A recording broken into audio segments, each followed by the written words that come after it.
टिपू सुलतानने 75,000 हिंदूंची कत्तल केली, पण आपल्याला वर्षानुवर्ष खोटा इतिहास शिकवला गेला. देवेंद्र फडणवीस. टिपू सुलतान हा चांगला होता की नाही ही नंतरची गोष्ट आहे, पण आमचा आक्षेप या एका गोष्टीवर आहे की कोणीतरी म्हणतं टिपू सुलतान छत्रपती शिवरायांपेक्षा मोठे राजे होते. छत्रपती शिवरायांनी एवढं गुणगान टिपू सुलतानाचं केलं पाहिजे असं म्हटलं जातं आणि या गोष्टीवर आमचा आक्षेप आहे. गेली अनेक वर्ष देशाच्या इतिहासाची छेडछाड करण्यात आली आहे असं प्रतिपादन मुख्यमंत्री देवेंद्र फडणवीस यांनी केलं. ते गुरुवारी विधानसभेत राज्यपालांच्या अभिभाषणावरील चर्चेत बोलत होते. यावेळी त्यांनी टिपू सुलतान आणि छत्रपती शिवाजी महाराजांच्या तुलनेच्या मुद्द्यावरून विरोधकांना प्रत्युत्तर दिलं. गेली अनेक वर्ष या देशाच्या इतिहासाची छेडछाड करण्यात आली. वर्षानुवर्ष आपल्याला हे शिकवण्यात आलं की टिपू सुलतान हे महान राजे होते, पण टिपू सुलतानाने 75,000 हिंदू आणि 33,000 नायरांची कत्तल केली. हे कधी शिकवण्यात आलेलं नाही. ते इंग्रजांशी का लढले हे कोणी सांगितलं नाही. टिपू सुलतान स्वतःचं राज्य वाचवायला इंग्रजांशी लढला हे आपल्याला कधीच सांगण्यात आलं नाही असं देवेंद्र फडणवीस यांनी म्हटले. आता खरा इतिहास समोर येतो आहे. वर्षानुवर्ष देशात NCERTच्या पुस्तकात मोगली साम्राज्याला 17 पानं देण्यात आली. छत्रपती शिवाजी महाराजांविषयी या पुस्तकात एकच परिच्छेद होता. आता मोदी सरकारने NCERTच्या पुस्तकात मराठ्यांच्या इतिहासाला 20 पानं दिली आहेत. योग्य वेळी नीट इतिहास शिकवला असता तर आज देशातील एकाही मुसलमानाने औरंगजेबाला हिरो म्हटले नसते. पण आपण खरा इतिहास कधी शिकवला नाही. या देशात राष्ट्रभक्त मुसलमान आहेत, मला त्यांच्याविषयी कुठलाही आक्षेप नाही, पण जे लोक देशाच्या विरोधकांना आणि आक्रमणकारांना हिरो मानतील त्यांना आम्ही सोडणार नाही असे देवेंद्र फडणवीस यांनी ठणकावून म्हटलं आहे. मांडता मांडता त्यांनी वडेट्टीवार साहेबांनी छत्रपती शिवाजी महाराजांचा देखील विषय या ठिकाणी मांडला. भास्कररावांनी टिपू सुलतानचा विषय देखील या ठिकाणी मांडला. पहिल्यांदा तर मी एक गोष्ट सांगतो की आमचा आक्षेप कशाला आहे. आता टिपू सुलतान चांगले होते का वाईट होते याच्यावर आक्षेपच नाही, त्याच्यावर चर्चा कितीही करू. आक्षेप या गोष्टीला की ज्यावेळेस कोणी हे म्हणतं की टिपू सुलतान छत्रपती शिवरायां एवढे मोठे राजे होते,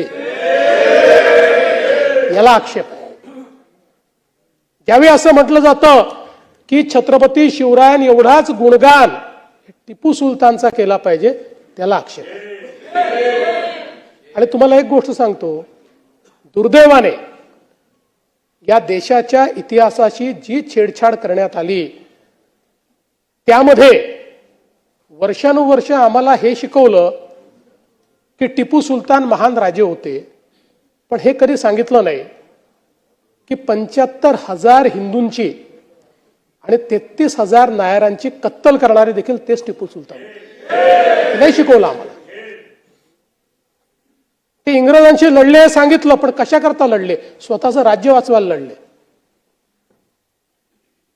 आता खरा इतिहास ज्यावेळेस सापडतोय आणि तुमच्या माहिती करता वर्षानुवर्ष या देशामध्ये सरकारने 70 वर्ष NCERTच्या पुस्तकामध्ये मोगली साम्राज्याला 17 पानं दिली आणि छत्रपती शिवरायांना एक पॅरेग्राफ दिला, एक पॅरेग्राफ. आता मोदी सरकारने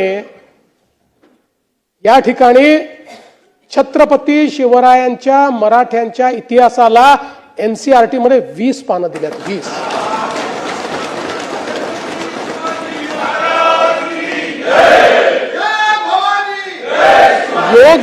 योग्य वेळी जर आपण नीट इतिहास शिकवला असता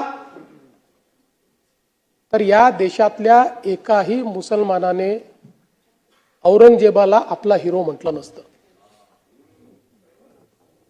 पण आपण खरा इतिहास काय आहे तो कधी शिकवलाच नाही आणि म्हणून मला त्याच्याकडे जायचं नाही. आपण पुन्हा $1 ट्रिलियन इकॉनॉमीकडे येऊ परत. असं आहे, तुम्हाला एक गोष्ट सांगतो की या देशामध्ये अनेक राष्ट्रभक्त मुसलमान आहेत आणि त्यांच्याबद्दल आमचा कुठला आक्षेपच नाहीये, बिलकुल नाहीये. जे लोक या देशाच्या विरोधातल्या लोकांना, या देशाच्या आक्रमणकार्यांना आपला हिरो मानतील त्यांच्या विरुद्ध आम्ही लढाई करूच, आम्ही सोडणार नाही. Bureau report SBN Marathi, Mumbai.